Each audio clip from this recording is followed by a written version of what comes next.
President Donald Trump escalated his messy clash with former aide Omarosa Manigault Newman on Tuesday, referring to the longtime colleague, who had been the top African American in his White House, as that dog.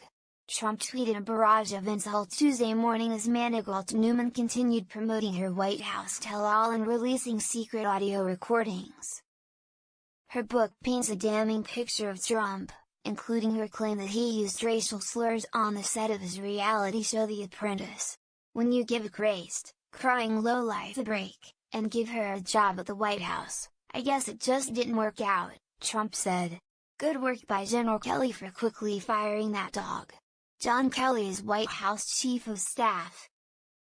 While Trump trades in insults on a near-daily basis, deeming Manigault Newman a dog was a stunning move in a row that touched on several sensitive issues in Trump's White House, including a lack of racial diversity among senior officials, security concerns, Manigault Newman taped her firing in the White House Situation Room, and extraordinary measures such as non-disclosure agreements to keep ex-employees quiet. Trump has also pushed back against Manigault Newman's claim that she had heard an audio tape of him using the N-word. He tweeted that he had received a call from the producer of The Apprentice assuring him there are no tapes of The Apprentice where I used such a terrible and disgusting word as attributed by a wacky and deranged Omarosa. Trump insisted, "I don't have that word in my vocabulary, and never have." He said Manigault Newman had called him a true champion of civil rights until she was fired. Manigault Newman, the former White House liaison to black voters, writes in her new memoir that she'd heard such tapes existed. She said Sunday that she had listened to one after the book closed. On CBS Tuesday, Manigault Newman released another audio recording that she said showed campaign workers discussing an alleged recording of Trump using the racial slur. The White House and the campaign did not immediately respond to questions. One of the people allegedly featured on the tape is Katrina Pearson, an advisor to Trump's re-election campaign who served as a spokeswoman for his 2016 campaign. Pearson has said she never heard Trump use this type of language and said on Fox that the only person she heard talking about a tape was Manigault Newman. Asked if the book can be backed up by email or recordings, Manigault Newman said on CBS that every quote in the book can be verified, corroborated, and it's well documented, suggesting she may have more information to release. The dispute has been building for days as Manigault Newman promotes her memoir Unhinged, which comes out officially Tuesday. In a series of interviews, Manigault Newman has also revealed 2 audio recordings from her time at the White House, including portions of a recording of her firing by Kelly, which she says occurred in the high-security Situation Room, and a phone call with Trump after she was fired. Manigault Newman says she has more recordings.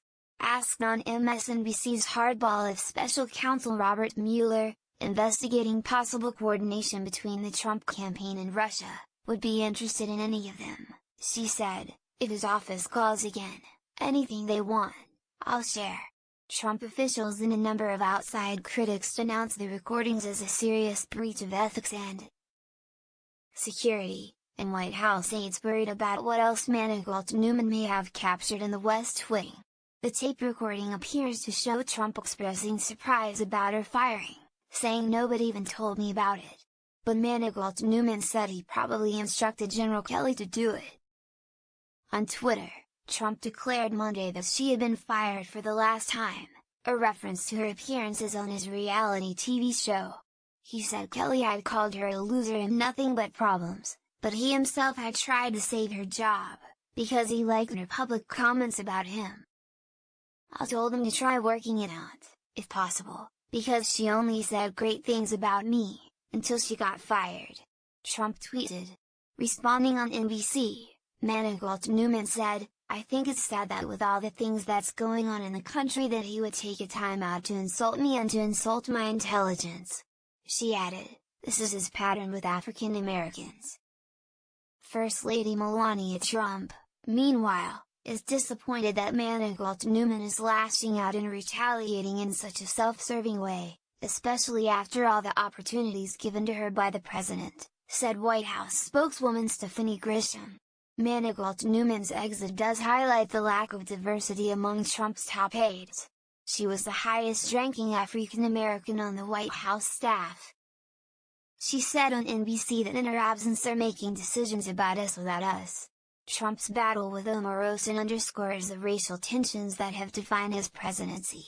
He notably blamed both sides for violent clashes between white supremacists and counter-protesters in Charlottesville, Virginia, a year ago, and has questioned the intelligence of other prominent black figures including California Representative Maxine Waters, basketball star LeBron James, and TV journalist Don Lemon. He also has targeted black NFL players for kneeling in social protest during the national anthem.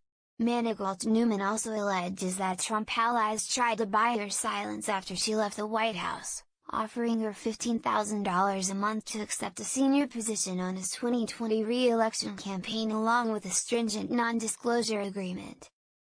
The offer raises fresh question about the ways that White House aides are being offered safe landing spots after they leave. For example, Trump's former personal aide John McKinley, who was removed from his job in April, went to the campaign. Trump tweeted Monday that Manigault Newman has a fully signed non-disclosure agreement. It was not clear exactly what he was referring to. White House counselor Kellyanne Conway said Sunday on ABC that there are confidentiality agreements in the West Wing. And Trump's campaign said that in the 2016 race she signed the exact same NDA that everyone else on the campaign signed, which is still enforceable.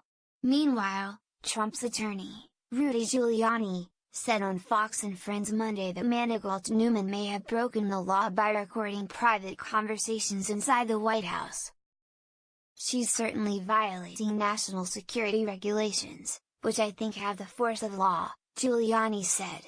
But experts in national security and clearance law said that, while she seriously violated rules, and would likely be barred from ever being granted a security clearance, she probably didn't break any law unless the conversations she recording were classified.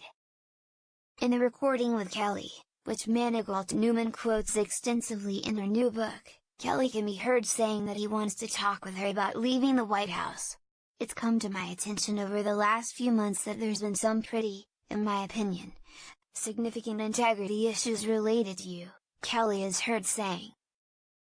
Before adding that if she makes it a friendly departure then she can go on without any type of difficulty in the future relative to your reputation.